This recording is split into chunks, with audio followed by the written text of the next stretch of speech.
welcome back to Honey, We're Home. It's just me today. Just kidding. Nikki is on her way. She's experiencing a New York City tragedy of transportation, which I will give her credit. The subways are actually wild today. And today's episode is mailbag episode. It is all advice.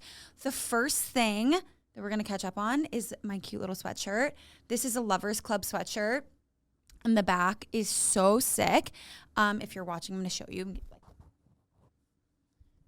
This is a new sweatshirt that is definitely available now. I designed it with the Ceremony Club, which if you guys know, this is like my thing that I love and that I hope to do for the rest of my life is design. So I'm super excited about that. I'm wearing it for the first time. I just threw it on over my spray tan. So the hope is that it doesn't get ruined.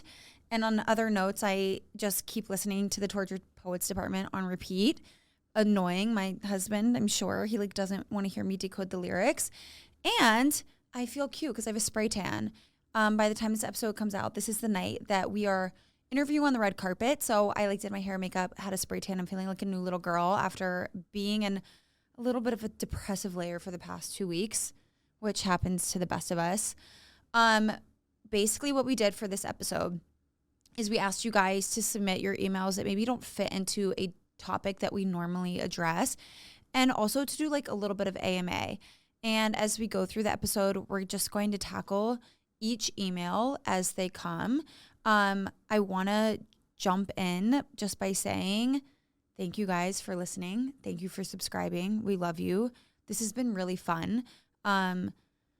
We plan to keep doing this for a long, long time. And as we sit down and draft up if we want to do different seasons and how we want that to look and our dream guests, we know that you guys are a huge part of that. And so if you have things that you have in mind that you would like to see differently from us in season 2, whether it's visually, audio-wise, guest-wise, questions, segments, we would love to hear them. I also hope you guys enjoyed the episode on Mike last week. Okay, while we wait for Nikki, we can talk about something that she hates, which is Taylor Swift. Just kidding, she doesn't hate her. But sometimes I feel like she does hate her because she jumps at the Swifties but then doesn't want to chat about it. Okay, so Tortured Poets Department, I need to know if you guys think she's going to play any of her songs in Paris. And here are my thoughts. Paris is the first trip of the European tour. So therefore, it's also the first show since Tortured Poets comes out, which means the likelihood that it'll be a surprise song is huge. And simultaneously maybe come out with a music video. I don't know what it would be though. And here's my thought. And I posted about this on my Instagram story. I Can Do It With a Broken Heart is the #1 song that would slap on Eras Tour.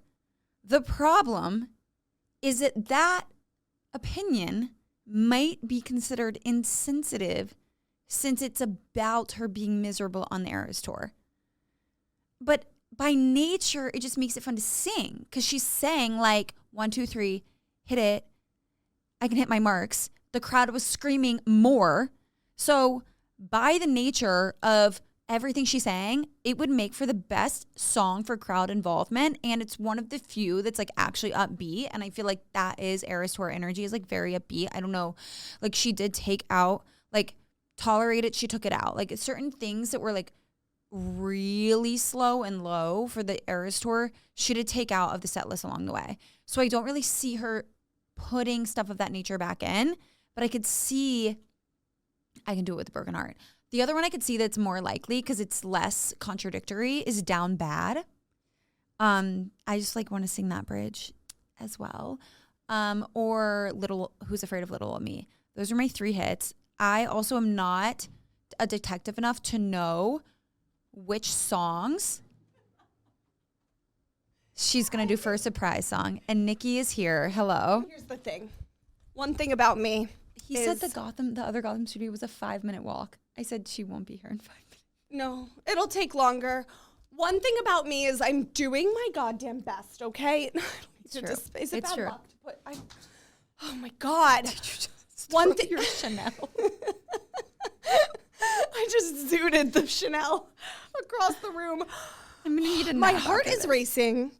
One thing about me is I'm doing my best. Is the camera even on me? I don't know. Did you explain what? You have your normal purview. What? What did you do? This is What did you do? No, guys, for those listening and not watching, I just broke you the break literal the microphone. We're never allowed back in this studio. And here's the thing. I'm gonna keep it 1 minute, and then we're gonna get into this episode. Anxiety attack. We're on a this is one giant anxiety attack. Say it. We're on a time crunch because we want to do this episode, but there are other people and factors involved in this studio, which is a very normal thing. I don't like being late. Let's just say that, okay? And it's because I want to be considerate of your time and the people that we work with's time. I am so what late. happened? I just poorly managed when I was leaving, and Hoboken is sometimes like Timbuktu, and you're either way too early or way too late to things. Yeah. Usually I leave well early. I wasn't paying attention in the Uber. Uber took me to a random location. I got off. He like shoved me out of the car pretty much. I got off. It looked like our street that we record on. I swear it was identical. Ended up being on the other side of Manhattan. Is identical. Yeah. I was like, I either walk and Show sprint. them your shoes for the people that I'm are watching. wearing These are full- the worst. Are they're Zara? Yes. And like everyone knows you can't walk in Zara shoes. Full glam. My backs. my legs are You glistening did nicely from oil tanning. your legs. My legs are nicely. glistening from oil. I'm in a full slutty outfit. My outfit's in the bag. My skirt was out. I'm sprinting through the streets like Carrie Bradshaw, except not as cute or glamorous at all. Like stressed Carrie Bradshaw. I said I got to get another Uber. Got here. Meanwhile, it hit when you're running late to things and you're either like 5-10 minutes late and you're texting the person and you're like, I'll be there soon. I'm so sorry. I'm a couple minutes behind. Oh yeah. But you get a point to where you're so late that you just have to relinquish control to the gods in the heavens. Yeah, there's nothing you can do about it. And that's at one point I was like, listen, we're gonna, Yeah. I'll get there when I get there. And I like let my body just like disassociate for a second. Yeah, you have to, because otherwise you'll have a breakdown, which you'll probably have after this anyways. No, like my heart's still racing. I'm just Sorry, this going. is so ADD, but our hair matches today. It looks really Like good. even in the camera, like it actually matches. At least we have that going for us. least we have that. Because I said, Caroline, just start talking. Do you Just like my talk. sweatshirt? Yeah, I love this. It's Yeah, my what is this? It's my new What the sweat fuck? set Oh my God. with the Ceremony Club. I love this. Wait, do you so want to see the back? much. Yeah. I just got it before when I was walking out of the house, and I was like, "This is better We're to very record different vibes. than my thingy." But yeah. the back is cute. I love it so much for lovers only. Okay, post pictures Do you of see how it this. says like "Lay Lover"? Yeah, it's and then the so butt pretty. says "For Lovers Only" too, like on the back. I love this so much, and I just I had to need show a you. set. Where's mine? I just had to show you. I'm a This is size the medium. sample. Thank you.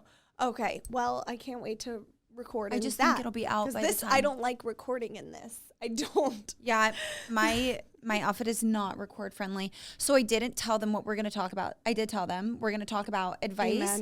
Amen. So I think that we can honestly just jump into the first email. Okay. So she says, "Hi, I'm having a dilemma." Honestly, that's period. That's Same. all, yeah. That part. All the Gen Z kids are saying that part these days. Okay.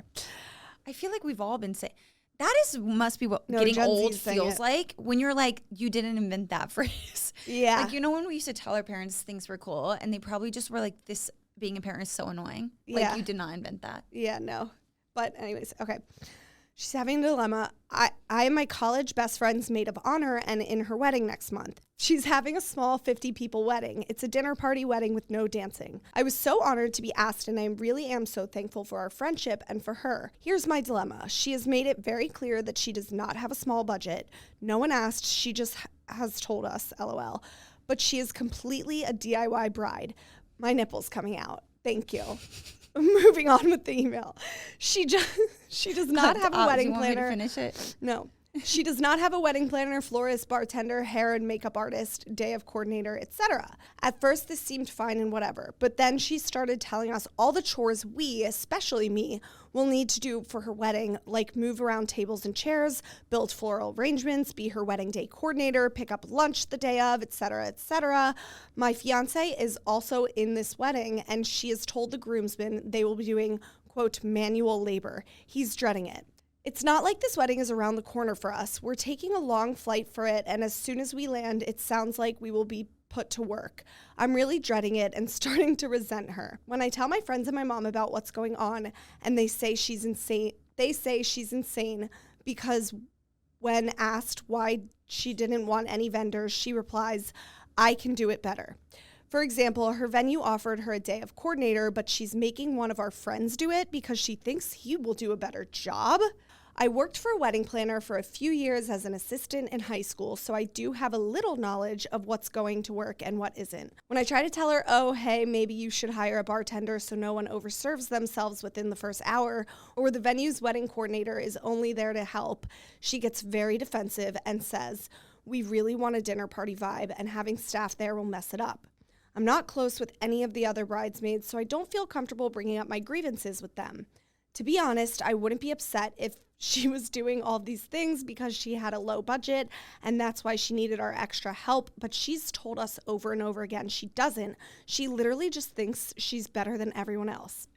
I'm also planning my own wedding, and I think that's making me resent her even more because I'm going above and beyond to basically make sure my bridal party has an amazing time and feels like my family, not unpaid staff. I could really just use some advice for how to put on a happy face and suck it up through her wedding. Or if I am being bad, mean, awful friend, please tell me. With love. That was a workout. Okay, so I'm going to say just off rip, because I know this can be like a long conversation and it probably should be, but like it's not advice that we can give you. I think she said in the email what she doesn't have, but I just don't think that she realizes it's what she needs is a place to vent. Because at the end of the day, you're not going to plan your wedding the same way other people are going to plan their weddings. And there are some brides, seriously, like being good at planning events is not a prerequisite for getting married. And so like if you're someone that is type A about events and thinks these things through, and she's like thinking about how she wants her bridesmaids to be taken care of on her wedding weekend, of course it's going to be frustrating for her to be involved in somebody else's wedding where like that bride isn't thinking about her at all. The best advice I have is that she has to find somebody to vent to. Like she just has to be able to get it off of her chest so she's not carrying it around and then acting pissed off all weekend.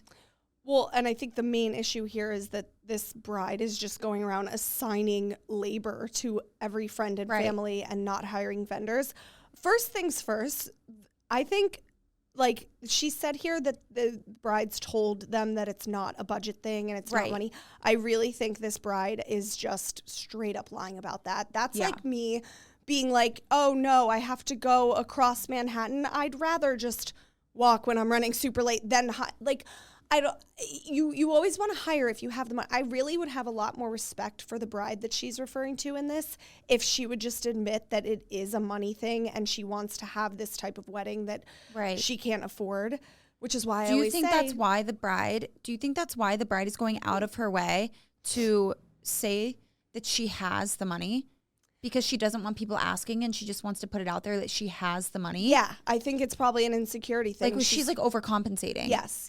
I think she's probably just going around being like, I have the money. Like we all probably would. We've done this before with things. Like she's probably just going around being like, no, I have the money to pay for a florist, but I'd rather have it. The weird part is she's not saying, I would understand this bride more if she was saying that she thinks she herself can do it better if she's just like really good at putting on a wedding. But she's asking other people to do it. But she's saying, no, instead of a real florist, let me not pay my friend and make them do it, which is always a really bad scenario with weddings. It's a bad idea. When you're hosting a wedding, you're hosting an event for guests. That does not mean that when you invite somebody over to your house, they don't walk in the door and you say, hey, thanks for coming over. Can you now like get started on the wings? No, like you're hosting them for the guests. Yes, it's a celebration of your love and you should do everything in your power to make sure you enjoy it too. And if people and guests want to help, then sure, put them to work. But this girl is crazy. So I think to answer the email of the maid of honor who's having to deal with crazy bride enlisting everybody, you're her maid of honor. You're her best friend. I would grab her, take her aside, and be like, listen, Sheila. I'd be like, listen, Sheila, I want to be real with you. I love you. You're one of my best friends. I know this is your wedding, and I want you to have the best wedding possible. I am going to do everything in my power to make that happen. However, gotta set a boundary because I too am getting married. I've got that to focus on. I've got my life to focus on. And I really don't think you're going to have the best time if you're making friends miserable by enlisting them to work. Yeah. So what other options do we have here? Let's problem solve a little. I think the problem solving. I don't know realistically if you're dealing with the bride like that already, going to her and saying, I have to draw the line is basically a recipe for like the bride coming back and questioning the friendship because she's already in a very different headspace. So you have to operate as if you're kind of walking on a landmine a little bit. Like, and I don't know if it's a lack of understanding because that is true. Like there are a lot of brides that like just simply don't get this, which is like you can have a dinner party vibe with having servers and help. Like our entire rehearsal dinner was like this. And they're really instructed to stay out of the way. Mm-hmm. You know what I mean? And just I don't think that's the issue. That's her comp. I agree, but I think that it's now obviously made it more frustrating for them because their friends would have had more understanding for them having a low budget and wanted to pitch in more versus saying like, you've just chosen for it to be this way. And like I was a very DIY bride and I still hired vendors. Like you can do both. Mm-hmm. The whole point of vendors as well is like they're working with you so you can choose the right vendor to make sure that like you're in collaboration with what's going on. Like you don't need a full-time wedding planner, like that's for someone to just take everything off your plate. Like if you want your hands in everything, have your hands in everything. You can absolutely do that. But I don't know if this girl understands it. Like, I don't know if she actually understands what makes a good party. No, she doesn't. I mean, if she's like, I think she's just trying to have a wedding that's out of her means and trying to get free work for it. As the maid of honor, if I were the maid of honor, I would actually like say that to her, be like, you look to have a good party. Like, I would kind of break it down for her, like you were just saying, and just be like, you need a florist to do the flowers if you want them to look this way. I know that she doesn't get I know she doesn't get it because of what she said about the flowers. Because the thing is that the flowers have to be done in the 3 days leading up to the wedding. Yeah. And they only last for a few days. And so I don't know who she thinks is going to be sitting down doing the flowers when they're actively doing manual labor, putting everything else up, and they're actively in the rehearsal for the wedding while they're supposed to be doing the flowers. Like, I don't think she understands that what she's asking means everyone has to be. She needs an army. Yeah, 6 places at one time. Yeah, no. I've seen people do the flowers for their own weddings. They turn out beautiful. It can be done, but it's laborious. Like, you can't do everything yourself is, I think, the point. No, but the crazy thing is, like, this bride's not even trying to do the things herself. She's like, she's saying, I can do it better, but really she means I'd rather you do it. Yeah, so I think you got to be honest with her as the maid of honor. You've got to say, I can't do this all. No one person can do this all. I'm your maid of honor, though, so I'm going to help. And by helping you, I'm going to help you find cheaper vendors. I'm going to help you find any alternate options. Or I'm just going to help you by telling you straight up, I can't do it. I'm going to say something, too, that I feel like wasn't said and is probably true, is that this girl is not offering to help the maid of honor with her own wedding. Yeah, nearly as much as the maid of honor is being active in this girl's wedding. Mm-hmm. I think that a lot of resentment comes from that. Yeah. Like when someone is asking for the world from you and then they're not, like, it's like, then they're acting like it's an inconvenience to do anything for you for your day. Well, and this maid of honor said at the end at some point, she was like, I understand that I need to hire for these things. And so I am for my wedding because I want my guests to have a good time. So yeah, I mean, she probably didn't ask for her help, but still it probably does feel one-sided already. Which is not a good. And I think this girl's having a struggle because she's not close to the other bridesmaids. And it's like when you have a problem and you go home and they say, like, your husband is supposed to say, do you want comfort or do you want answers? Like, what do you want? And in this situation, as much as she's saying, like, I need an answer to not be resentful for the wedding weekend, her answer is probably that she needs comfort. Like, she and her fiance are in this together. both extremely frustrated. Venting to each other about it just makes it worse because they're both having to deal with it and they have no one else to vent to about it. Like she's going to go to her mom and her mom's going to say, yeah, like the girl's crazy. She needs comfort though. Like she needs like a listening ear for somebody that understands the situation. Like it would have been so nice if she could have befriended one of the bridesmaids and they could have been like, this is a lot. Like it's probably outside of this girl's normal character too. Like this is probably just the type of bride she is. Well, and that's like our society does that. It puts pressure on the bride to think she has to go above and beyond her means to have this beautiful wedding when really nobody would fault her for just having a wedding within her means and paying for what she can afford and being... And maybe she just is too type A and that's frustrating to see it manifest itself in this way. But someone that can say to her... I really think that everything's going to go back to normal after this. We just have to, we have to confide in each other. We have to vent with each other. And when this is all said and done, I really think that it's like going to go back to normal and we're going to get like our old friend back. Yeah. And if I were the maid of honor too, I would actually just say to her, if she's assigning me all these things, I would genuinely be like, listen, I love you. And I want you to have the most beautiful wedding, but I'd almost put it more on yourself and be like, I don't think I can give you the wedding that you deserve because I am not qualified. I think that's a fantastic way to say it. Yeah. Like I can't give you what you want. I want you to have it and I can't give it for you. Yeah. But then like what you said earlier, which is like, vendors. let's find other answers together. And I think that's true because I think that I don't think this is an abnormal situation to have a bridesmaid that like gets resentful. I feel like we see it a lot and I get a lot of DMs about it too. And the problem is this is a unique situation because usually they come from people that are like single and they haven't planned a wedding. And so they are like not getting it.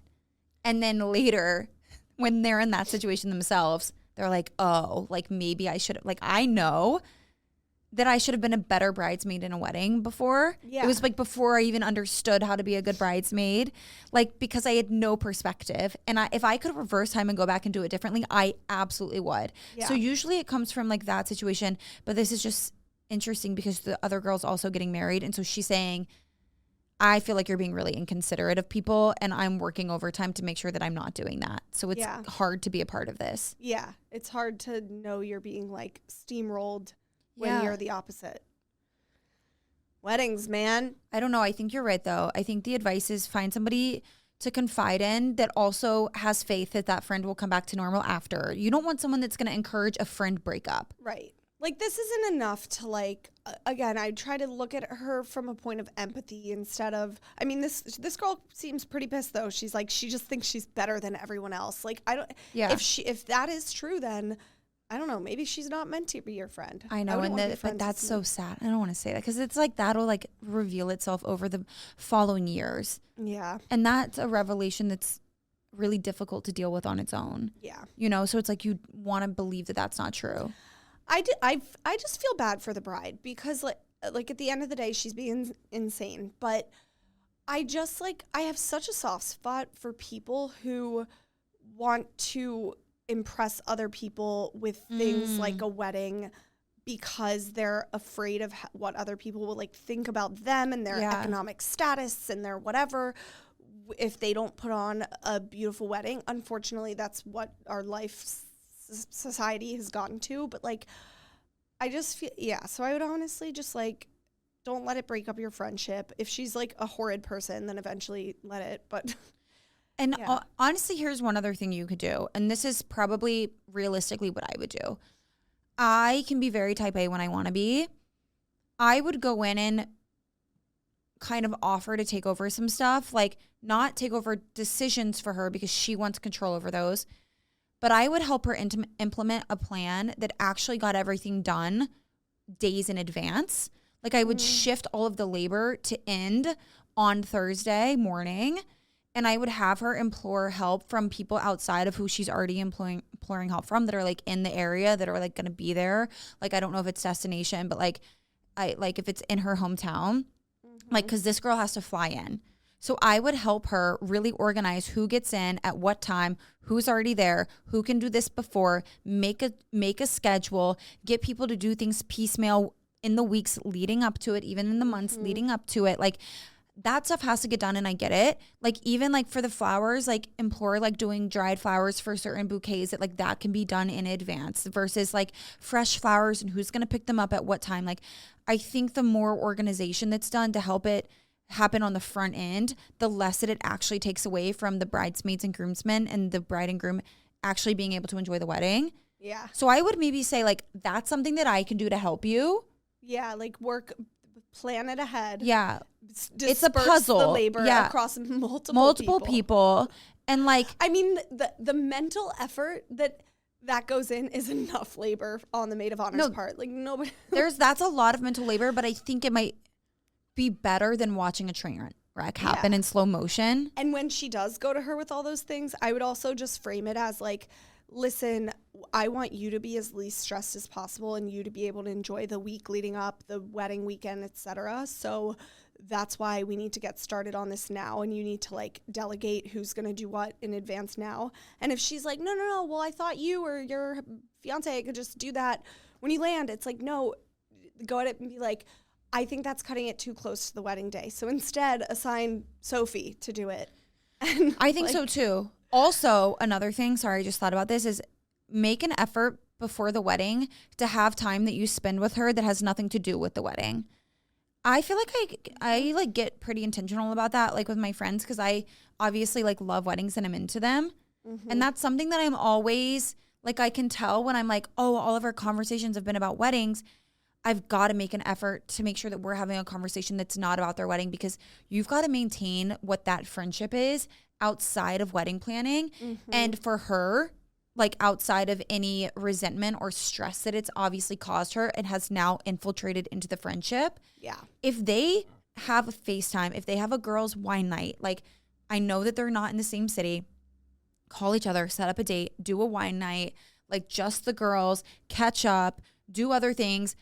Do it like how I say to do the Engaged, where it's like one date night a week when you're engaged and you can't talk about weddings at all. Mm-hmm. Do it like that, but do it with your friend. Because at this point, the friend is so involved. Yeah. And if it's causing her stress and frustration, she needs to take a step back and say, we need time as friends where the wedding's not discussed. So I can remember how much I love you and like what I love about you. And like, that's smart. And that way it like brings you back down to your friendship and not the circumstance. That's a good life tip for like anything in life. Like if your girlfriend is trying to conceive, if she's planning a wedding, if she's interviewing for new jobs, if she's going through a big thing, like where she's working on that a lot, just tap her and be like, hey, do you want to get together and like talk about anything but your wedding? Yeah. And chances are she'll be like, yes, I do. And like you said, that'll just help them like rekindle their friendship. It's like us, like when we're talking about the podcast, we're always fucking stressed. Yeah. No, so but like, yes, I like, it's like us when we hang out, it's like and don't talk about work and like do just like be fun friends. It helps. Yeah, it helps. Like business partners. No, it helps. You have to treat maid of honor and bride like a business partner relationship. You really do. And now listen, like there are some people that never ask their friends about their wedding. And to them, I would say, ask your friend about their wedding. Like she wants to know that you care and that you know it's coming up and that it's a big part of her life. Ask your friend about her pregnancy. Ask her how she's feeling. That's something I personally like know that I have to work on. Same thing with the bridesmaid. Like because I like hadn't had perspective on that phase of life yet, it's like looking back, I'm like, wow, I could have been a better friend during their pregnancy. I could have asked them more about certain things. Right. But if you are the friend where every conversation is about the wedding or the pregnancy, you have to make an effort to make one of them not be. Yeah. I feel like that would help. I love that. That's great.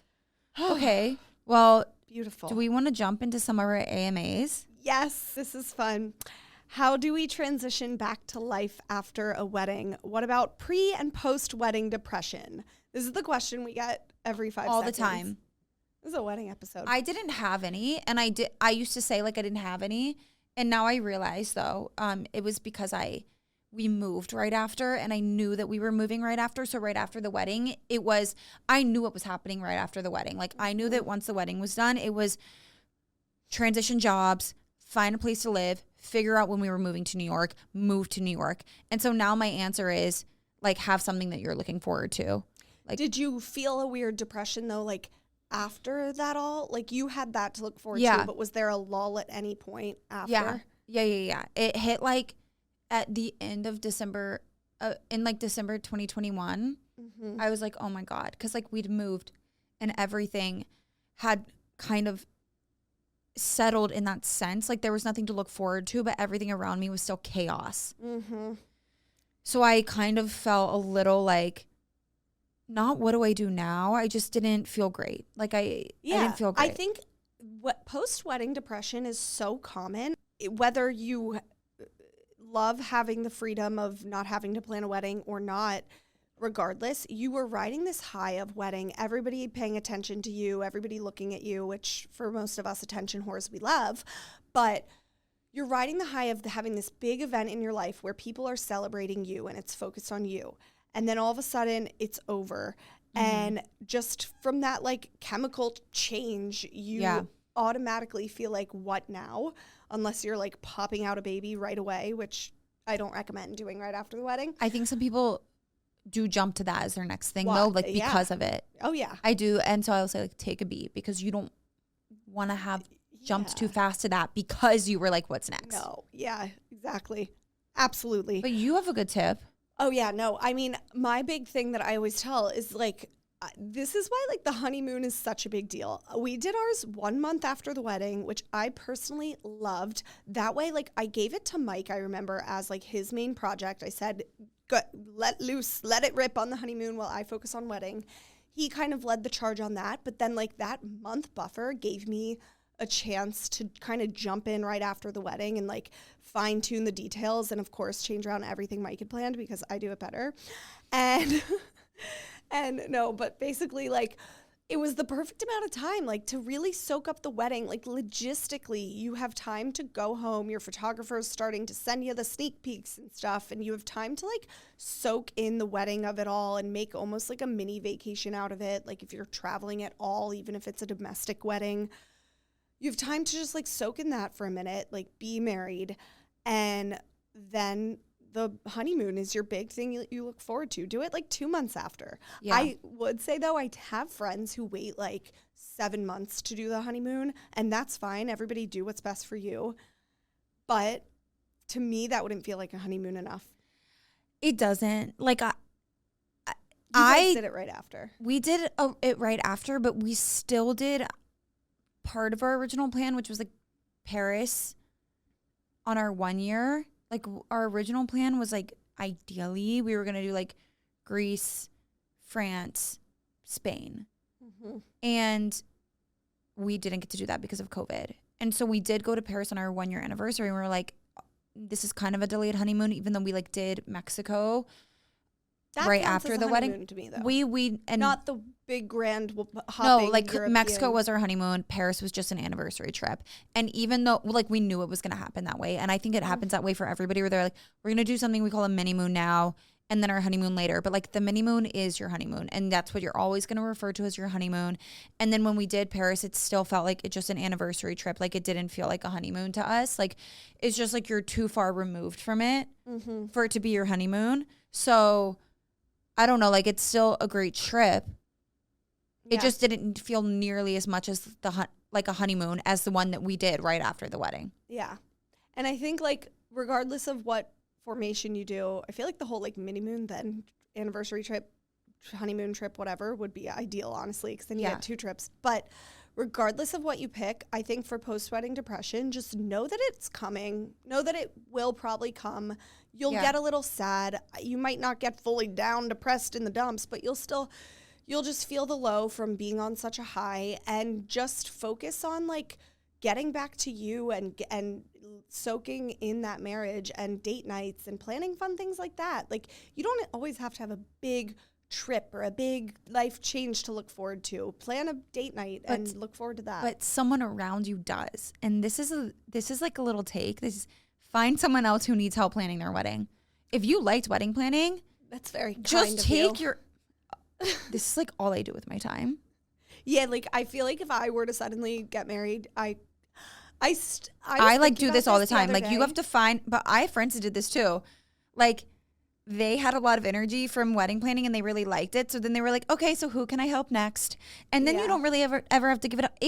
Some people, that's the thing. Some people do not get post-wedding blues because they do not like wedding planning. Like there are quite a lot of people that do not enjoy the wedding planning process and they're excited for it to be over. If you're one of those people that isn't like that, use your talents. Go find your friends that are getting married and offer your services to them. It is a win-win for both of you. They might need it and you want to give it. I would argue against that though, because I didn't love planning my wedding. Like I was But you still had the blues? Yes, because of the like what now mentality. Oh, so you just needed like to have something ready to go. And I think my situation, yours too, is like unique because we got like attention and fame from weddings. Right. And so like from a career standpoint, I was like literally what now? But yeah, I mean, I think people still, they feel that relief if I don't have to plan anymore because I fucking hated planning, but they can still get a little down. So I do think you just have to have something lined up that you know once you're excited to be able to jump into this thing and be able to put this leftover energy that you're going to have into this thing that's like waiting for you when the wedding is done. Like plan it. I always forget that you and I weren't at each other's weddings, and I will never forgive us for not knowing each other at that point. I find that to be so strange. No, like I don't want to think about it. It's like really strange. I've thought about it this morning and I was did? That's annoying. Yeah, I was just like, I wish we could, because we were getting like bachelorette party questions, and I was like, I wish we could refer back to each other's. Like, can we just pretend we were on each other's bachelorette? Oh, yeah. Like, that's really sweet. I do feel like I was at your wedding at this point because same. I stalked you, but I just know everything about your wedding like, weekend. why didn't one of us, if one of us was just like, hey, girl, I know we're just internet friends, want to come to my wedding though? I would have gone. Yeah, and that's true. on you because you got married first. We didn't even know each other when I got married. I know. You didn't know me. I think I knew you. No way. No, because I like follow Betches Brides. We had texted. It was after. I think it was after. Well, let's go back in the archives and figure out what our meet cute was. What time is? I'd love to know what that was. Okay, so we have two more quick AMAs before we wrap up the episode.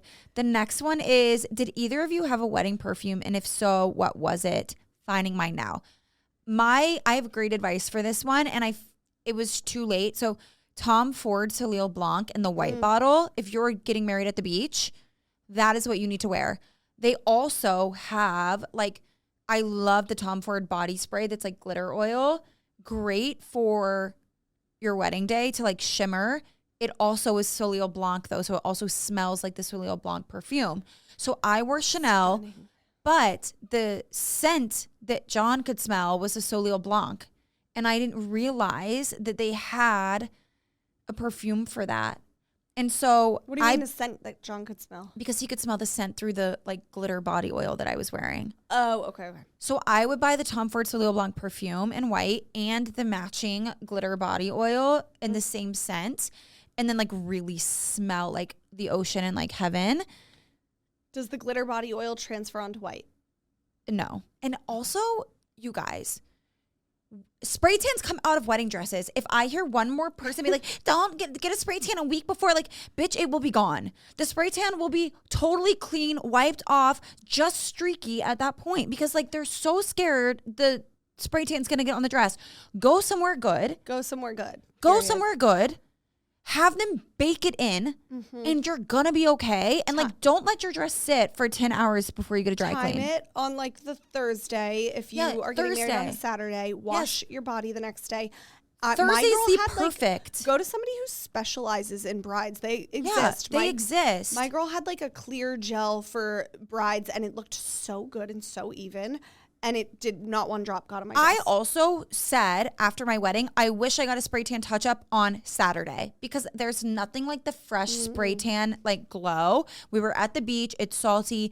Yes, it's getting in your skin. Yes, it's making it like come off a little bit quicker. I wanted a fresh glow. I wish I got a spray tan touch up on Saturday. It will come out of your dress. Yeah. Like it 100% will. Like just get the spray tan. But I do love that perfume and I think it's the best for a beach outdoor wedding, like anything on the coast. I love that so much. I wore my mom's Coco Chanel that I have just as a sentimental thing. But like if I didn't have that, I wear the YSL EDP. I don't know, but French.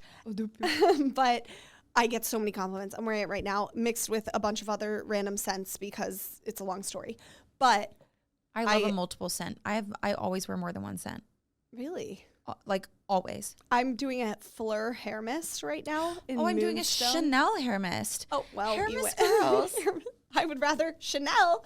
No, but that's the thing. That's why I'm fucking late. My mom gave it to me. Yeah, that's why, the hair mist. Well, that was absolutely incredible. You guys, this was a bite-sized episode and it's my fault, but let us know if you like it. Sometimes a nice mini episode is a good thing. We can definitely tie some mini episodes in here every now and then. We love it. Especially for the advice episodes, but we love you guys and we will see you next week, and happy Tuesday or happy whatever day when you're listening to this. Gaslighting everybody into like wanting it was the intentional. shorter episodes. Yeah, because I was late. Yeah. Yeah. No, you like it. Yeah, you guys Tell me you love it. Anyways, review, subscribe if you love it. Love you guys.